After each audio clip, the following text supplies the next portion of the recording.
కార్తీక దీపం 2 ఈ రోజుటి ఎపిసోడ్ ఎక్స్ప్లెనేషన్ అంటే ఈరోజు ఏం జరిగిందో పూర్తి వివరంగా అయితే చూద్దాం. ఈరోజు అంటే సెప్టెంబర్ 5వ తేదీ 2025 సంవత్సరం.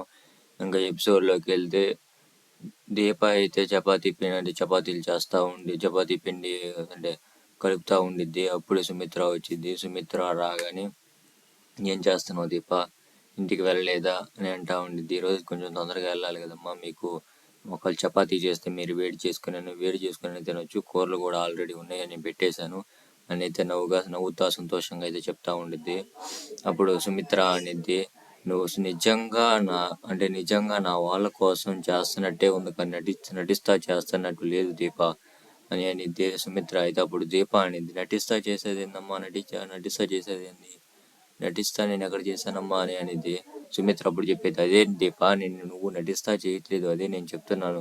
ఎవరైనా కానీ నటిస్తా అని ఇష్టం లేని పని నటిస్తా చేస్తారు, కానీ నువ్వు చేసే ప్రతి ఒక్క పనిలో కూడా నాకు నటన ఎక్కడా కనపడట్లేదు. నిజంగా నీ సొంత వాళ్ళ కోసం ఎంతగా చేస్తావో అలానే ఉంది.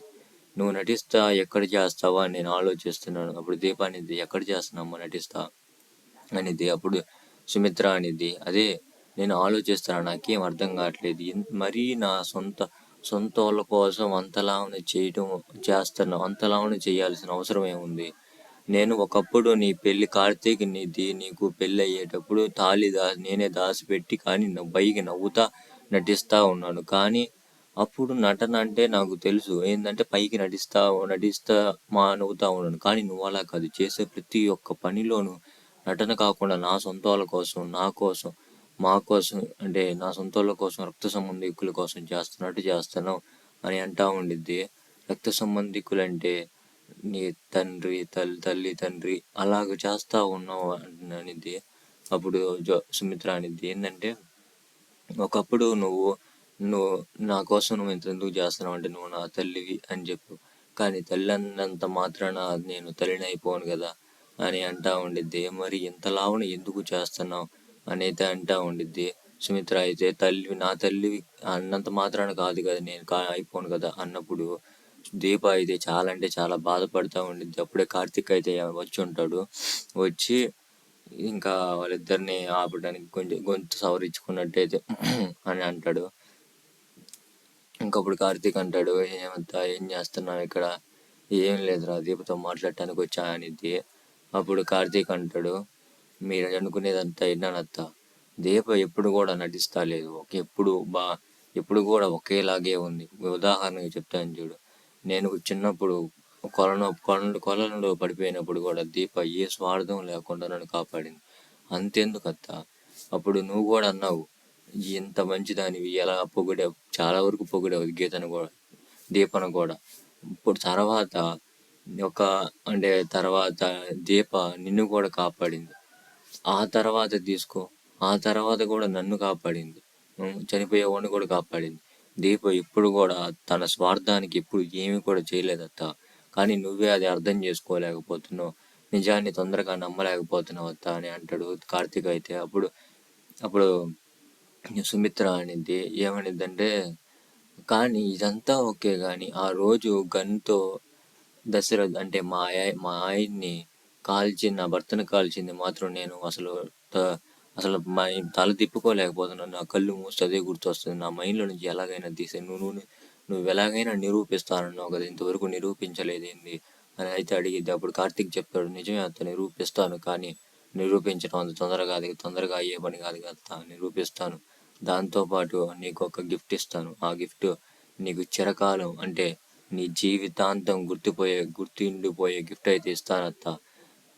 నీ మేనల్లుడు నీ కోసం అంత పెద్ద గిఫ్ట్ ఖచ్చితంగా అయితే ఇస్తాడు, నువ్వేం బాధపడగత్తా, నేను మాటిస్తాను అని అయితే చెప్తాడు సుమిత్రకి. అయితే ఇంక సుమిత్ర అయితే సరేలే అని వెళ్ళిపోయింది. ఇంకప్పుడైతే దీప అడిగిద్ది, అంతలా ఉన్న జీవితాంతం గుర్తుపెట్టుకునే గిఫ్ట్ ఏమి చెప్పొస్తున్నావు బావ అని అడిగిద్ది. నిన్నే మరదలా, నువ్వే కూతురు అని చెప్పేస్తాను, అదే కదా జీవితాంతం ఇంకా ఉండిపోయే గిఫ్ట్. అంతకంటే ముందు అది ఎత్తకున్న ఆ బుల్లెట్ నువ్వే పేల్చావు అనేది మాత్రం మనసులో నుంచి తీసేయాలి మరదల అని అయితే అంటాడు. అప్పుడైతే ఇంకా అవ్వలేదా పని, ఇంకా లేదా పని, ఇంటికి వెళ్ళాలి కదా, అంత తొందరగా చెయ్యి అని అంటాడు. ఇంకా కార్తీక్ అయితే ఏమైద్దిలే ఆకలన్నా ఏమైద్దిలే, ఈరోజు మీ అమ్మా నాన్నలతో కలిసి ఉండటం కలిసిపోయటం చూసావు, మళ్ళీ మీ అమ్మా నాన్నల మధ్యలో ఉన్నావు, మళ్ళా మీ అమ్మా నాన్నలతో కలిసి తిన్నావు, ఆ తర్వాత పొలం మారితే నెత్తి మీద తట్టారు, అబ్బో చాలా వరకు జరిగింది అంటాడు కార్తీక్ అయితే.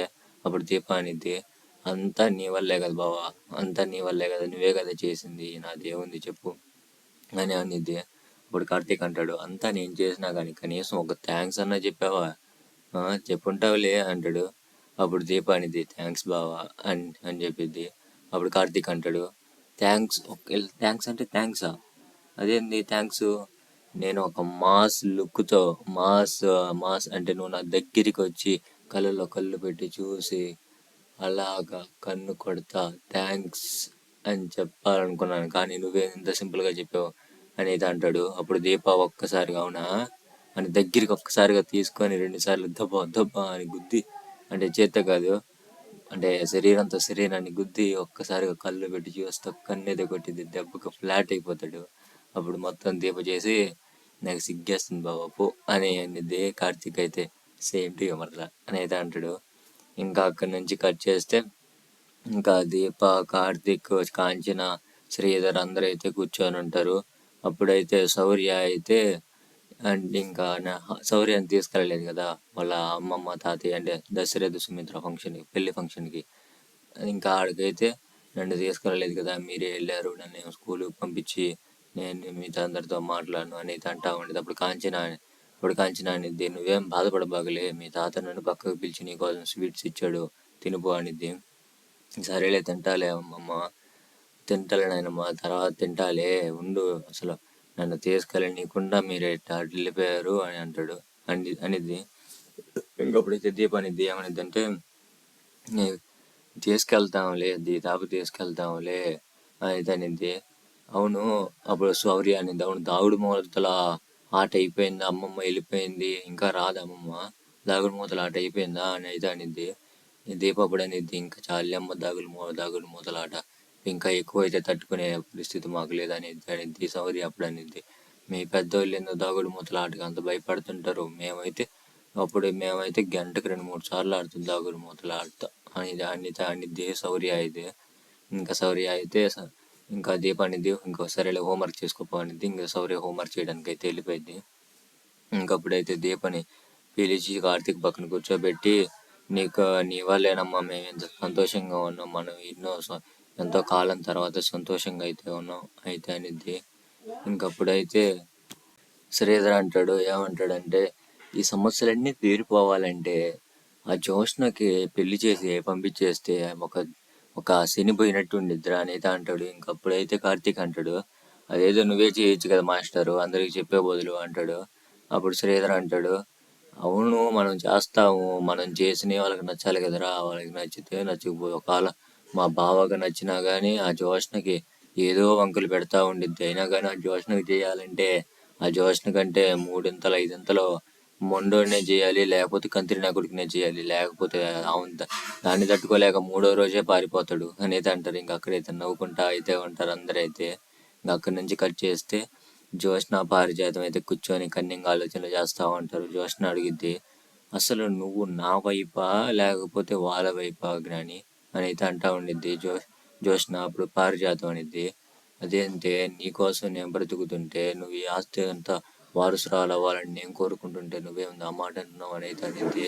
ఇంకప్పుడైతే జ్యోత్స్న అనిద్ది, ఇప్పటి నుంచి ఒక క్లారిటీతో వెళ్ళాలనుకుంటున్నాను కానీ ప్రతి ఒక్కటి మంచి క్లారిటీతో అయితే చేయాలనుకుంటున్నాను, అటు ఇటు అయితే నా జీవితమే పోయేటట్టుంది, అసలు ఇప్పటి నుంచి ప్రతి ఒక్కటి ఒక్క చిన్న ఆలోచన కూడా క్లారిటీ లేకుండా చేయాలనుకుంటున్నావు, ఇప్పుడు చెప్పు అసలు నీ డెడ్ లైన్ ఏంటి, నీ గోల్ ఏంటి అనేది అడిగింది.